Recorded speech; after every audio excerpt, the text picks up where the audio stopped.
আসসালামু আলাইকুম। আমেরিকার নির্বাচন চলতি বছরেরই নভেম্বরের প্রথম সপ্তাহে। তো সেই ভোট নিয়ে সারা পৃথিবীতেই চলছে বিভিন্ন আলাপ আলোচনা।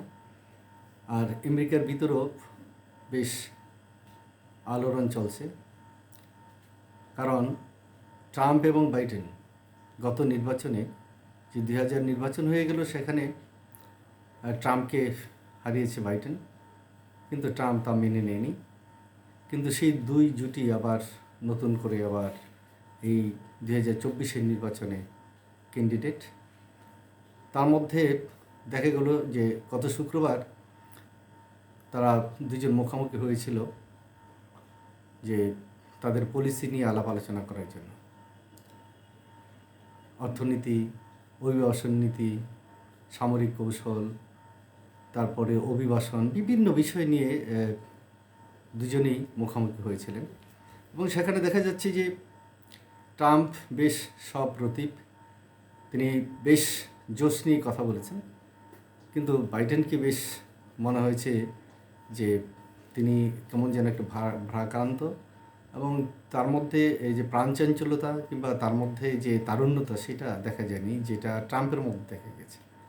যদিও বলা হয়েছে ট্রাম্প অনেক মিথ্যা কথা বলেছেন এবং জোরের সাথে বলেছেন, বিশ্বাসের সাথে বলেছেন, সেগুলি খণ্ডন করতে পারেননি কিন্তু বাইডেন অত্যন্ত ভদ্রভাবে কথা বলার চেষ্টা করেছেন এবং তার কণ্ঠস্বর ছিল বেশ নিচু। যদিও বলা হচ্ছে যে আর্থাইটিসের কারণে তার এই সমস্যাগুলো হয়েছে, এবং বাইডেন কখনো কখনো খেই হারিয়ে ফেলেছেন এবং ট্রাম্পের কিছু প্রশ্নের উত্তর দিতে বিলম্ব করেছেন।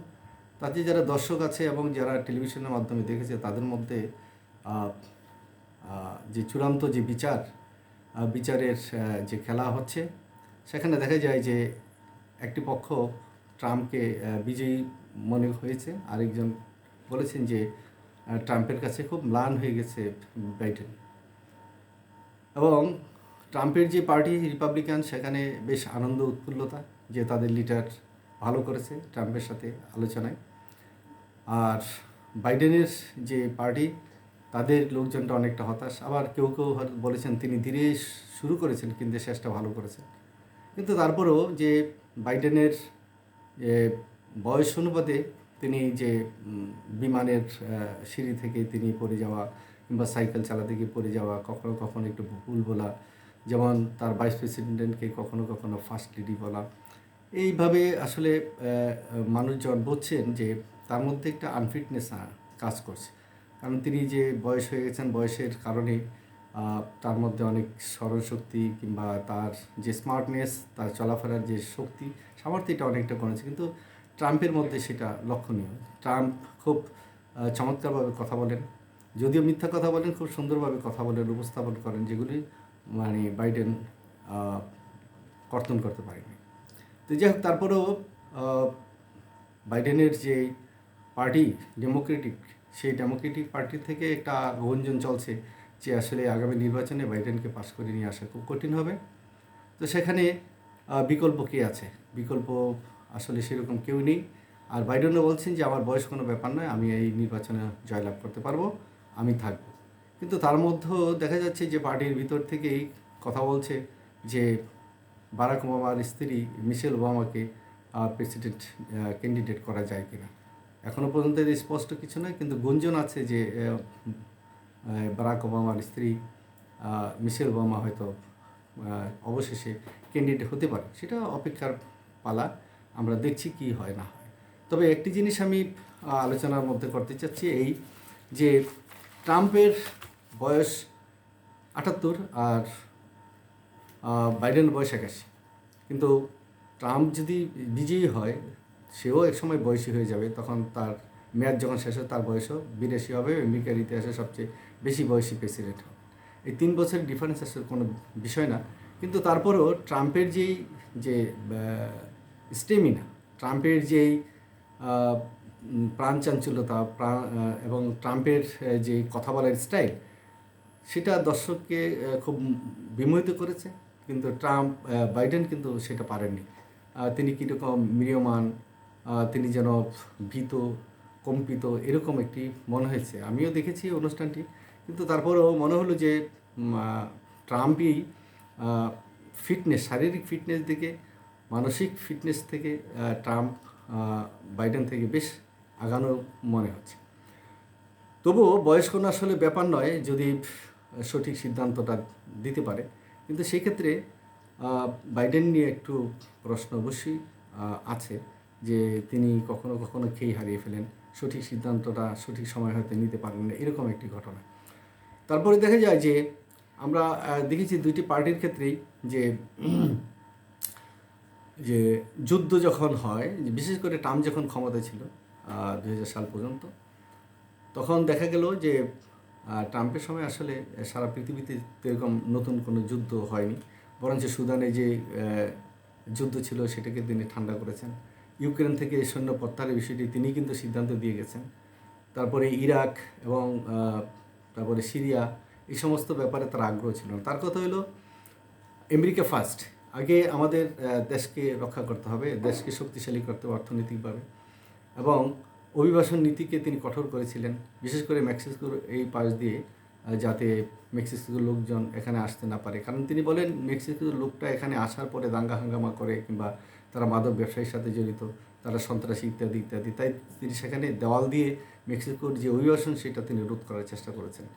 এবং এখনও এই বিতর্কে তিনি কথা বলেছেন যে বাইডেন তো সন্ত্রাসীদের জায়গা দিচ্ছে, কিন্তু এটা হওয়া উচিত না, হলে আমেরিকার যেই মূল সংস্কৃতি সেটা বিনষ্ট হয়ে যাবে, গণতান্ত্রিক ব্যবস্থাপনা হুমকির মুখে হবে।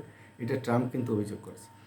কিন্তু ট্রাম্পের যে যুদ্ধনীতিটা আসলে সেরকম অ্যাগ্রেসিভ ছিল না, আমরা 4 বছর দেখেছি। কিন্তু আমরা যখন দেখি যে ব্রাক ওবামা ছিল, ব্রাক ওবামা সেখানে তিনি কিন্তু মধ্যপ্রাচ্যে বেশ একটা ভালো একটা বিশৃঙ্খলা সৃষ্টি করে গিয়েছিলেন। সেটা হলো যে আরব বসন্তের নামে সেখানে মিশরে ক্ষমতার পালাবদল হয়েছে, তার পরবর্তী পর্যায়ে লিবিয়াতে সরকার বদল হয়েছে, মুয়াম্মার গাদ্দাফিকে হত্যা করা হয়েছে। তারপরে দেখা যায় যে ইরাকে সাদ্দাম হোসেনকে, সেটা ছিল আবার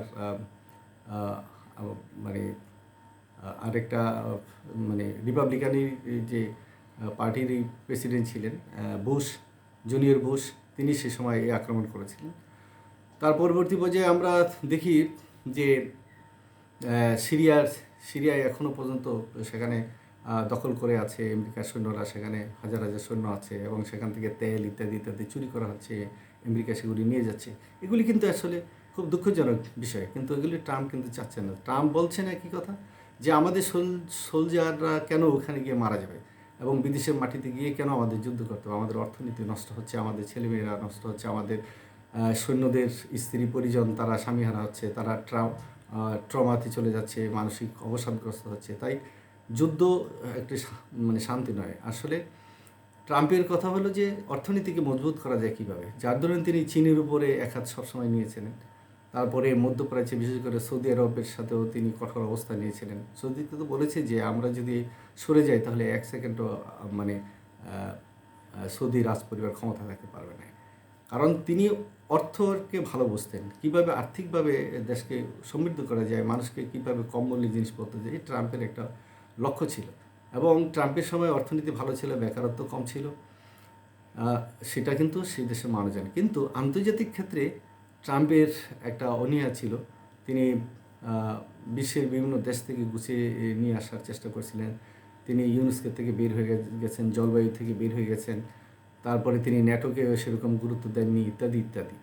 এখনও সবার একটি ধারণা আসলে ন্যাটো কি এই ঐক্যবদ্ধ থাকবে কি না, ন্যাটোর মধ্যে ফাটল ধরবে কি না, ইউক্রেনের যে সংকটটা, এই সংকটটাকে তারা সমর্থন দেবে কি না। তিনি তো বলেছেন যে আমি যদি ক্ষমতায় আসি তাহলে ইউক্রেনে আমি যুদ্ধ অস্ত্র পাঠাবো না, এবং সেটা আমি একদিনই এই ফয়সালা করে ফেলবো, ইত্যাদি ইত্যাদি।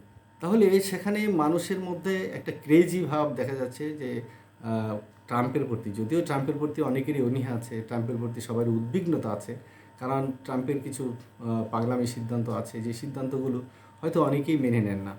কিন্তু তারপরেও একটি জিনিস মনে হয় যে আগামীতে নির্বাচনে যাই হোক না কেন গতিবিধি দেখা যাচ্ছে যে ট্রাম্পের দিকেই মানুষ আস্তে আস্তে অগ্রসর হচ্ছে।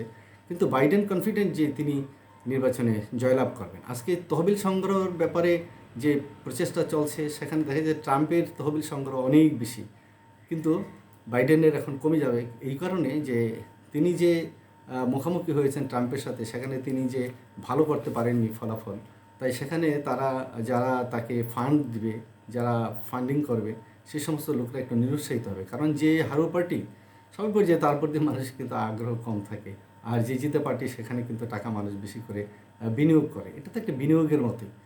তো যাই হোক, মনে হচ্ছে যে আমেরিকার যে নির্বাচন আসবে সেই নির্বাচন খুব জটিল, কিন্তু তার পরবর্তী পর্যায়ে পরিস্থিতিটা কি, এটা গণতন্ত্র কোথায় যাবে, সেখানে সহিংস আন্দোলন কীরকম হবে, এবং ট্রাম্প যদি বিজয় হয় তার পরবর্তী পর্যায়ে সেখানে রাজনৈতিক অবস্থা কী দাঁড়াবে, এগুলো নিয়ে আমি একটা পরবর্তী পর্যায়ে পর্ব করব। আশা করি ডিটেলস আলোচনা থাকবে সেখানে, এবং আপনারা পাশে থাকবেন। ধন্যবাদ।